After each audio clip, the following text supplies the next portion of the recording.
Welcome to Celestial Insights, a weekly podcast that brings the stars down to earth. I'm your host, astrologer, coach, and intuitive Celeste Brooks. My purpose is to provide practical, unique, and insightful guidance to help you navigate the energies of the week like a boss. Hello, this is Celeste of Astrology by Celeste, and on this episode, I will discuss the astrology for the week of February 18th, 2024. But first, a look back at astrology in action. At last week's Super Bowl, the North Node and Chiron were conjunct at the midheaven of the chart in the sign of Aries. And Chiron is the wounded healer and the North Node is an amplifier. So I was wondering if there would be a public injury.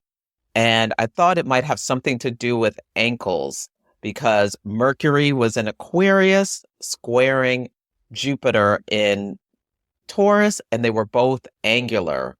Mercury rules communication as well as transportation. And what happened was that a player was walking on the field, and I don't know the particulars. I didn't have time to watch the game, but his Achilles tendon was ruptured or snapped or something. Just a freak accident, a freak injury. No one was touching him. It was just a freak accident. So that's the Mercury in Aquarius. Aquarius rules the ankles, squared Jupiter. It was just a fated freak accident. The other thing was that Mars and Pluto were conjunct on the descendant, and I was wondering how that was going to show up as well. Mars at that last 29th degree of Capricorn, so really trying to express its energy well, wanting to lead. And Pluto in Aquarius, Pluto, this deep, deep intensity, unearthing. And the story was that Travis Kelce, who's Taylor Swift's boyfriend, got in the face of his coach, was screaming at him, and actually pushed him. It was very aggressive behavior and almost knocked the coach off balance. And lip readers say he was saying, "Coach, put me back in. I need to go back in." Venus in the sky was also sextile Neptune. The Chiefs won the game, and they brushed it off as saying that Travis was saying, "I was telling my coach how much I loved him." Venus sextile Neptune, trying to deceive us that this interaction was friendly when it was clearly very aggressive and angry and whatnot. But, it's football, it's simulated warfare, and it was an exciting game. Also, under the same energy, a woman went into Joel Osteen's church carrying a rifle and with a child. Joel Osteen is a famous celebrity pastor here in the United States, and she started shooting. She was killed as well as her child was injured, and at least one parishioner was injured. But thankfully, there were off-duty police officers at the church, and they stopped her before she hurt masses of people. But Mars in Capricorn, angry at the government, at institutions, conjunct Pluto in Aquarius she's angry because of all the devastation that's gone on in Palestine. She had Palestine written on her gun and anti-Semitic writings in her materials.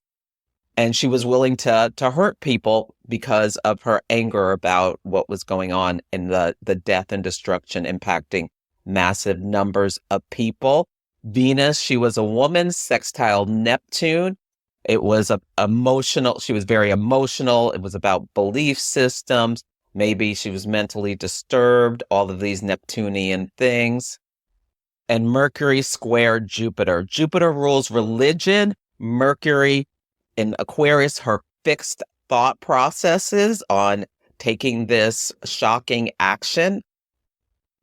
Lastly, in Gaza, the Israeli forces launched a very brutal assault on Gaza that killed dozens, maybe even a hundred or more people. And under the cover of that assault, rescued a couple of hostages. So Venus sextile Neptune. The hostages, the people who are their allies, were Neptune free from captivity, Mars conjunct Pluto. It was very intense firefighting and bombs going off. It's really a very tragic situation that's going on in Rafah now, where a humanitarian crisis, where masses of Palestinian people are in a small area in a desperate situation. And as I record this, mediators are meeting in Cairo that include U.S., Israeli, Qatar, and Egypt negotiators. They're trying to negotiate a ceasefire in order to allow additional swaps of hostages as well as aid going into Gaza. I'm hoping by yesterday, I taped this early, that when Venus met Pluto, they had success. If not, hopefully there'll be success this week, because the humanitarian conditions are just abhorrent. And Benjamin Netanyahu is going to be getting more and more pressure in order to bring this war to a close. He's in his third Saturn opposition. So Saturn is putting pressure on him in order to stop all this violence.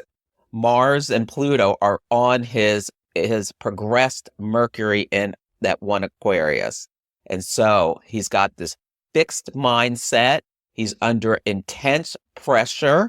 It's a very volatile situation. He's very impacted by the eclipses. I wouldn't be surprised if somehow he's taken out of the situation. His chart is very activated coming up, where maybe he'll be replaced, or maybe I'm just seeing him under this intense pressure. He's trying to push back and keep going forward with his objectives to eliminate Hamas. But basically, the entire world is putting pressure on Israel to stop this madness.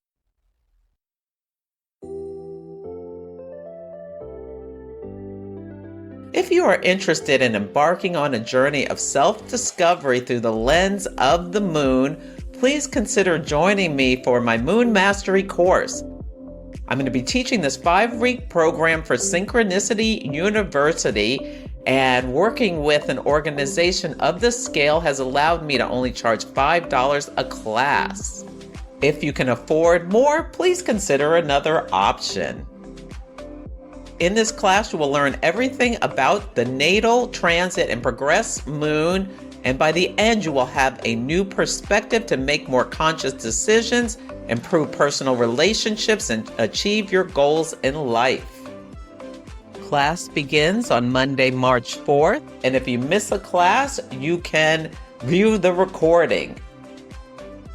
Go to synchronicityuniversity.com to sign up today.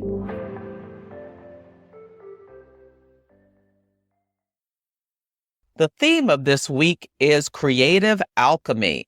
And there are 3 big things I want you to think about as we navigate this week.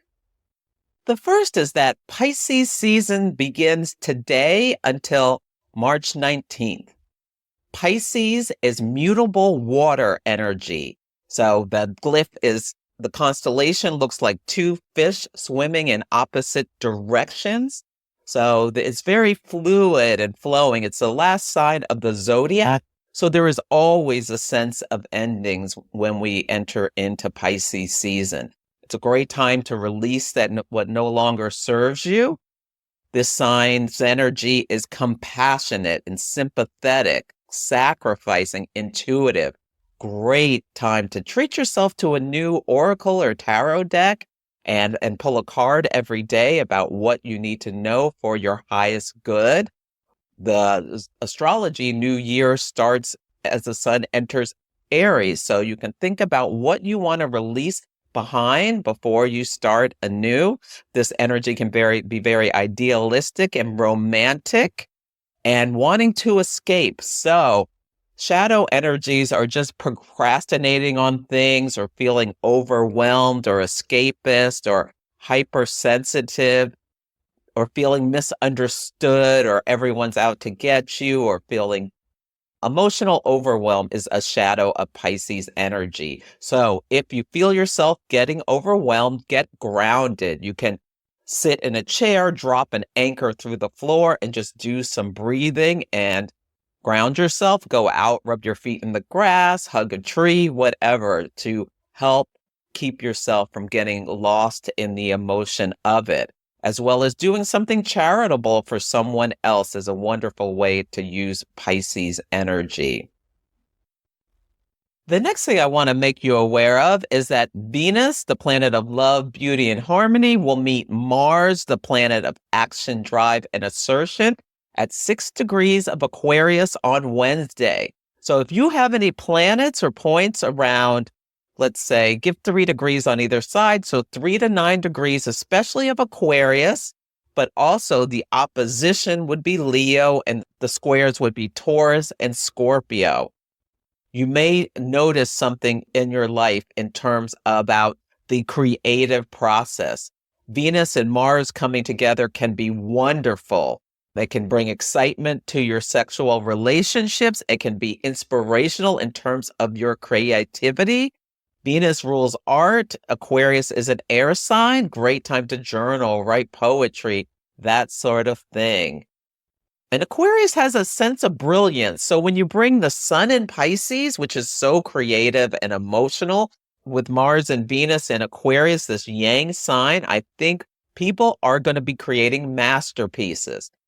There was really interesting astrology last year when Venus was almost about to meet Mars when Venus was in Leo, but then it turned around and went retrograde. And so it's called reformation when an aspect is about to happen, but a planet goes retrograde. So it's essentially backs off from making that conjunction in our lives. It can be about we're about to get something done, start something, negotiate a deal, that sort of thing. And then all of a sudden the deal falls through. So things that were stalled back then may come to completion. The Sabian symbol is a child born out of an eggshell. So I'm really interested to hear if there'll be news around genetic engineering, human cloning. I'm specifically thinking about modified humans, or if there'll be something that's very Pluto and Aquarius about, artificial limbs or eyes announced around this time, or it could be just that people are working on it. And it'll be announced closer to the Jupiter-Uranus conjunction, which is associated with technological advancements as well. Communications could be damaged around this time. Hopefully nothing will happen to the cable in the Red Sea that the Houthi rebels were threatening to cut about the war in Israel. Hopefully this can be something about bringing peace to the war. Mars rules war, Venus rules peace. So if the ceasefire hasn't already been negotiated, hopefully it'll be negotiated by this time. I'm concerned about storms. Aquarius, that fixed air could be symbolic of really big storms like hurricanes and tornadoes, especially with this week with the sun in Pisces, and we're going to have a full moon. So yeah, we'll see what comes up with this conjunction, but I think it can be very beautiful and creative. And that's why the episode's called Creative Alchemy. You can turn lead into gold with this energy. So really, if you can, especially throughout Pisces season, schedule time just for brainstorming. Slow down, lighten your schedule. The last thing I want to make you aware of is that we're going to have a full moon on Saturday at 5 degrees of Virgo. The full moon is the culmination of the moon cycle where the moon's light is at 100%. The sun and the moon are in opposition to each other. We will always be finding out things or having internal illuminations about things that are the nature of Virgo. Virgo rules health, our daily life, the tasks that we do. Virgo brings order to chaos. It's like the decluttering energy. It's the cleaning the kitchen. It's this practical earth energy about the tasks we do in order to bring order to the chaos of our lives so that we can keep things functioning. Virgo energy likes to organize things. The sign is ruled by Mercury.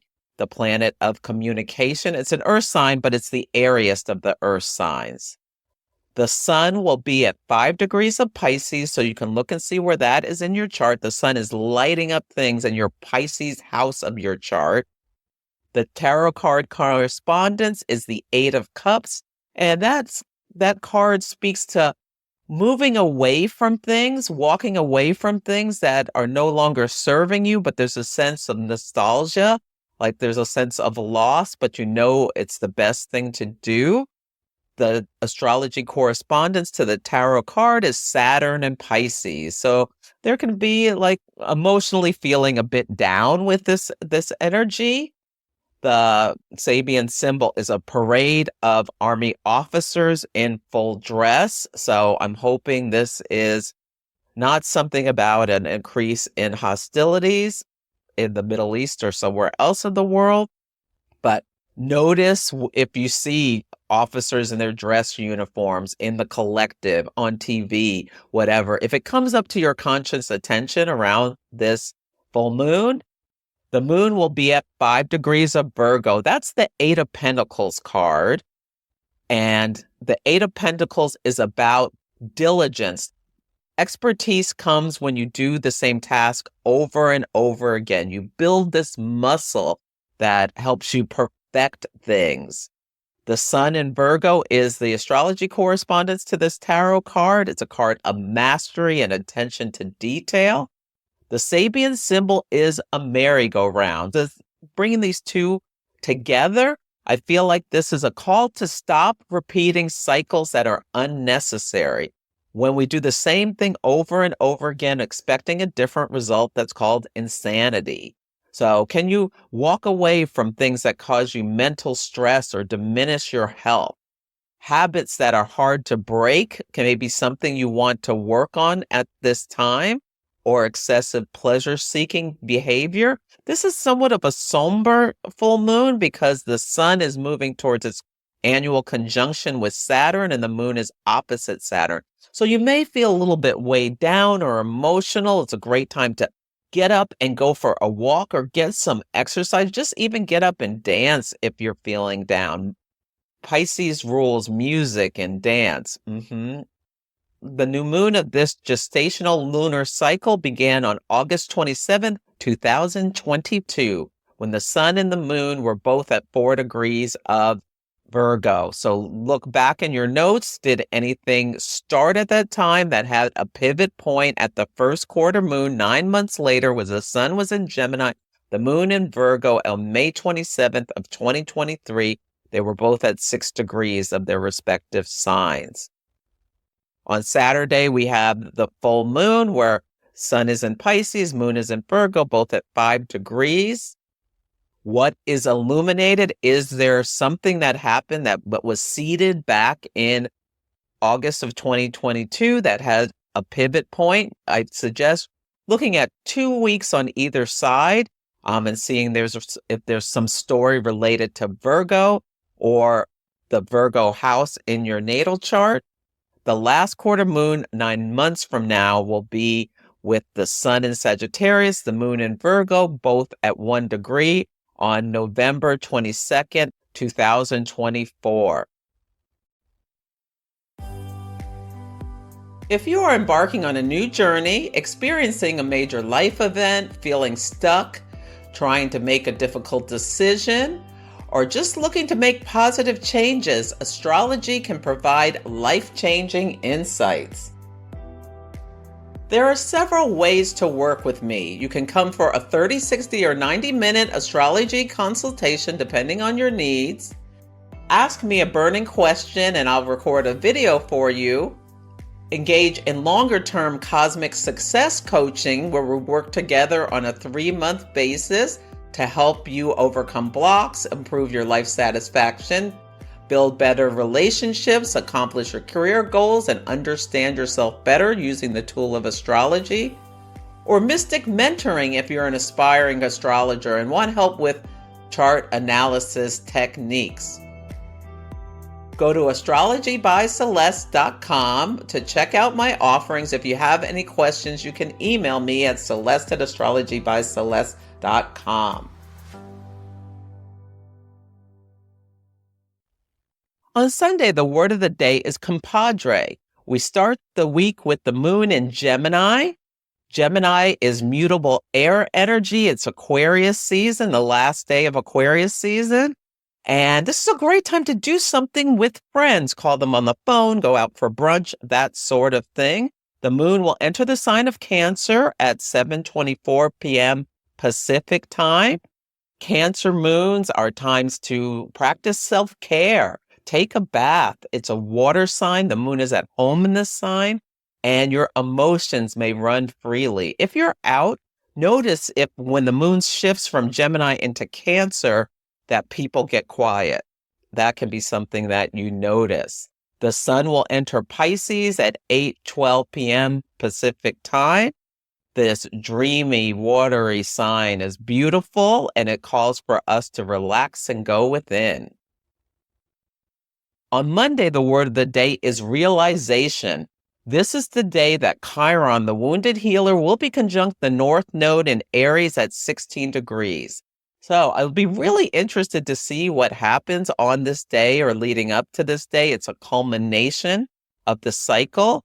I'm hoping there's not a lot of violence this weekend, but there could be with on Saturday, Venus, which rules parties and things like that, meets Pluto. So there could be related to this energy some kind of mass event that's a catastrophe dealing with people trying to celebrate something.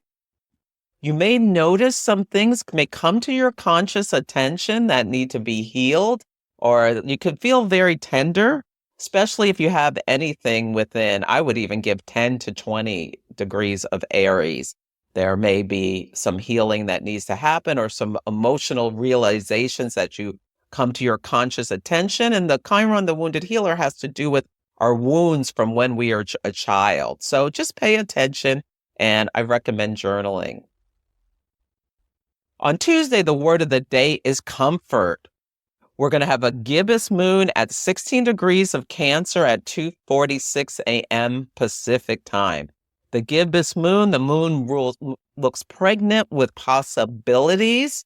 You may find yourself talking to someone about some hurts and seeking comfort from a hug from someone. Yeah, Venus is quintile, the North Node. So this can be reach out for connection if you're feeling deeply emotional. Yeah, that North Node Chiron conjunction, you may find yourself crying for seemingly no reason. If you are, I suggest starting to write. That can be sometimes what we need to unlock what we're really feeling inside of ourselves. On Wednesday, the word of the day is tumultuous. The moon will enter Leo at 5:40 a.m. Pacific time. Leo is fixed fire. I love a Leo moon. You'll notice people talk more animatedly, are looking to have more fun. Even you'll see more red, like people wearing red lipstick or red clothes, trying to stand out. Yeah, and this is the day Venus conjuncts Mars at 6 Aquarius. So when the moon opposes this conjunction, it could be a little tumultuous. Notice if you see people being extra overly dramatic with this. Yeah. It's a wonderful day to really just work on your creative projects. On Thursday, the word of the day is wistful. Mercury will enter the sign of Pisces. Mercury is the planet of communication, thought processes, and transportation at 11:28 p.m. Pacific time until March 9th. You may notice your thoughts starting to drift or conversations dying down. It's a great time to go internally. You may notice people are more sensitive or talking about things in a kinder, more compassionate way. Thoughts may drift to wanting to escape from reality, so be aware of that. If you have any substance abuse issues, you may need extra support from your sponsors or what have you. So just reach out.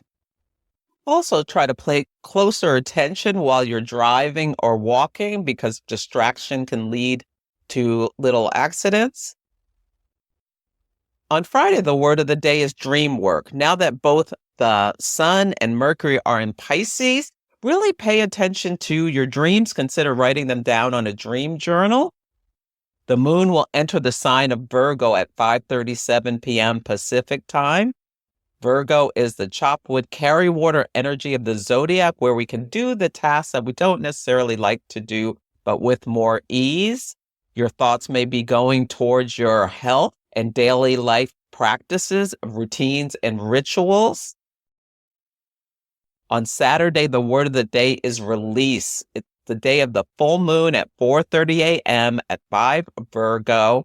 Really notice what comes up to your conscious attention or what people say to you about Virgo topics or the house Virgo rules in your chart. If you don't know what house it rules or want more information about how this full moon will be impacting you, you can go to the services page at my website, astrologybyceleste.com. And just do that. Ask Celeste a burning question and I will record a video for you. Of course, you can always come for a reading.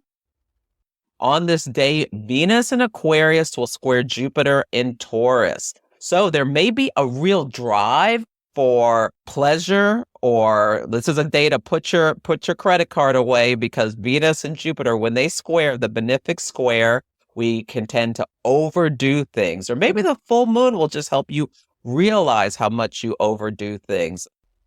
I expect there will be news about hostage release or hostage stories from Israel in exchange for resources. Venus square Jupiter. Hopefully at this point, we're at a ceasefire so that aid can get into Gaza to help relieve at least some of the immense suffering going on there.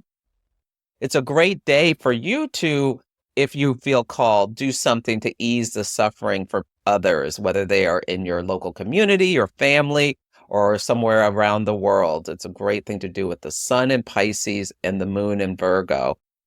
Using your energy, your resources, or even just saying a prayer to help others.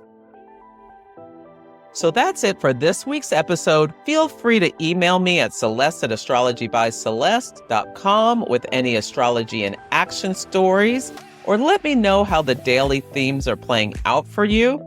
Take care, and I'll catch you next week. Thank you for listening to Celestial Insights. To learn more about my work, please visit my website, astrologybyceleste.com, where I offer personal readings, horary consultations, cosmic coaching, group events, and classes to help guide people to higher levels of fulfillment. You can also find me on Instagram, YouTube, TikTok, and Facebook at Astrology by Celeste. If you enjoyed Celestial Insights, please help others find the show. Follow, rate it 5 stars, or write a nice review. I would so appreciate it. I'm astrologer, coach, and intuitive Celeste Brooks, and I'll be back next week.